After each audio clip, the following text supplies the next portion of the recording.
third dress rehearsal game than there is the first two?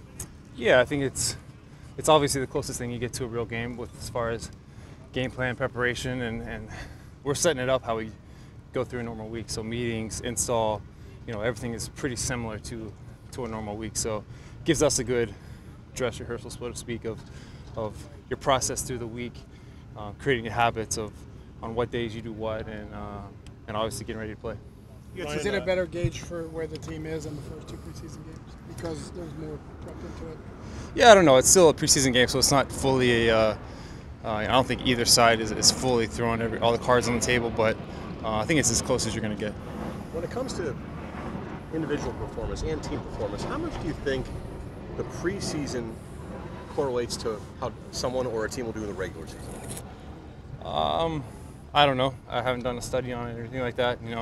I know that if you're constantly playing well, then usually you're going to continue to play well. I don't think as far as final scores or anything like that are probably a big indicator, but you can kind of think how you're playing. Are you trending? Are you getting better each and every week? That's a big deal. Ryan, how is the Kenyon Drake that you're taking the field with today different than the guy that you saw as a rookie? Kenyon's grown up a lot. He's matured, kind of became a pro. I think he's had a couple older guys to learn from. He's doing a great job of being in the right spot on the field and working hard every single day.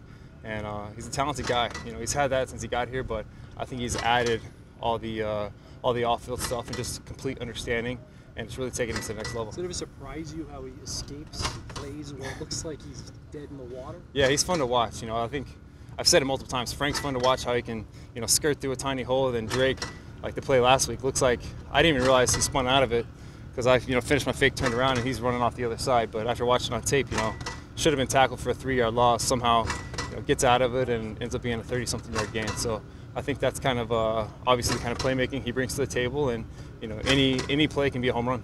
Ryan, when you're looking at third down situations, Adam Gase was saying that first and second down have gotten you into third and long situations. Improving on first and second, is that more mental or more physical?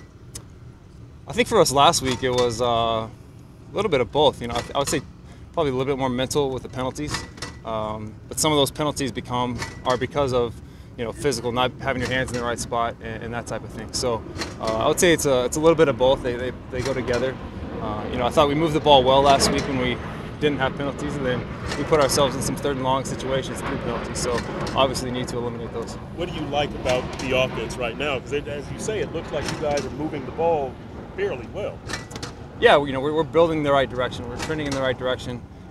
Still installing some new things, still trying to master a few things. So I have a lot of work to do, but I feel like we're trending in the right direction. We're getting some good work.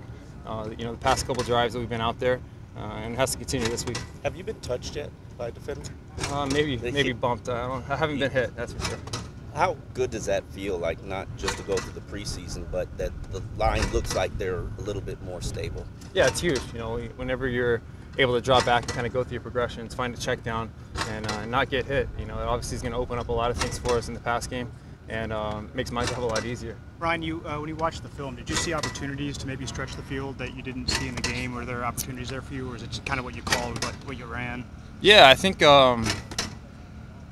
ball went in the right spot, except for the one where I, overthrew Jakeem, down the left sideline. I think other than that, the ball was in the right spot. That team plays a lot of soft coverage, and they're giving us the easy underneath throws, and you kind of have to just keep taking them when you play a team like that, and just kind of wait for the right time, and when you have the right play call and the right coverage, then you take your shot. But I think we did a good job of taking what was there, and hopefully if you're playing a full game, you're kind of wearing them down, and then you eventually get your shot over the top. How prioritized do you have getting in the end zone on Saturday? Well, it's huge. We need to get in the end zone. That's the whole object of being out there is to get points and more importantly get the ball in the end zone. So it's going to be huge for us to be able to finish drives. Ryan, what do you see from the overall team speed on offense? Since you got a lot of speed burners, and is that difficult to adjust to when so many guys are that fast? Oh, it's a lot of fun. I think you have speed all over the field. Defense has to cover the whole field, and it really helps us out with matchups and stretching the field both horizontally and vertically. So with so many playmakers, it's just a matter of getting the ball in their hands and letting them go to work. Ryan, when you have two good pass rushing defensive ends. The Chargers had it with Bosa and Ingram. You guys have it with Quinn and Wake. What does that do to pass protection? Is everybody on edge, or how does that work? I think you're just aware of where your issues are. You know, I think we actually have some great tackles that are really athletic and long and can block those guys. But when you know you have a really good edge rusher, you got to make sure you set the pocket, then dip underneath. You know, I think the quarterback can help out a lot with being in the right spot in the pocket. But yeah, you're obviously aware of those guys, and you might add in a few chips in the game plan. Have a tight end on one side, a back on the other side, those type of things to help out as much as you can. How much, not to get you to badmouth anybody, but how much do you trust those guys? I was talking to Kenyon Drake, and he was like, you know, it's physics with me and Quinn. I'm 210 and he's 2 whatever.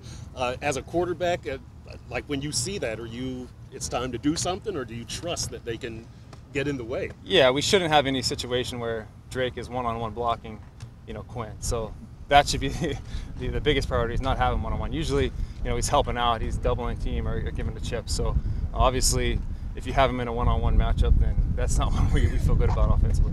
Is this the training camp, Ryan, or are we growing a beard? Oh no, just haven't shaved it. Yeah.